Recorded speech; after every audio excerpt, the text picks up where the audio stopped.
সাইয়েদনা মুসা আলাইহিস সালাম জিজ্ঞেস করলেন, ইয়া রাব্বি, আল্লাহ আপনার কি ঘুমে ধরে না?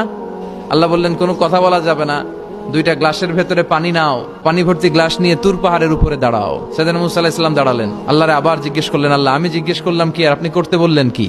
আল্লাহ বললেন, কথা বলো না, যা বলেছি তাই করো। তো মুসা আলাইহিস সালাম কিছু বলতে পারে না, পানি নিয়ে দাঁড়িয়ে রইলেন। মুসা আলাইহিস সালামকে আল্লাহ বললেন, তুমি দাঁড়িয়ে থাকো আর ঘুম রে বললেন, ঘুম তুই মুসারে ধর। ঘুম যে এবার সাইয়েদনা মুসা আলাইহিস সালামকে ধরেছে। উনি ঘুমের ধাক্কায় আর থাকতে পারেন, একবার ডানে যায় আরেকবার বায়ে যায়। ঘুমের ধাক্কায় হঠাৎ করে কাত হয়ে পড়ে যায় আর গ্লাসগুলো মাটিতে পড়ে খান খান হয়ে ভেঙে যায়। আল্লাহ ডেকে বললেন, মুসা বেশি কিছু হেফাজতের তো দায়িত্ব দেই নাই, শুধু দুইটা গ্লাস হেফাজতের দায়িত্ব দিয়েছে। ঘুমের কারণে এগুলোর হেফাজত করতে পারো নাই, ভেঙে খান খান হয়ে গিয়েছে। আমি যদি তোমাদের মতো ঘুমিয়ে যেতাম তাহলে পৃথিবীর সাথে সূর্য লেগে, সূর্যের সাথে চন্দ্র লেগে গোটা মহাবিশ্বটা এভাবে গ্লাসের টুকরার মতো খান খান হয়ে যেত রে মুসা।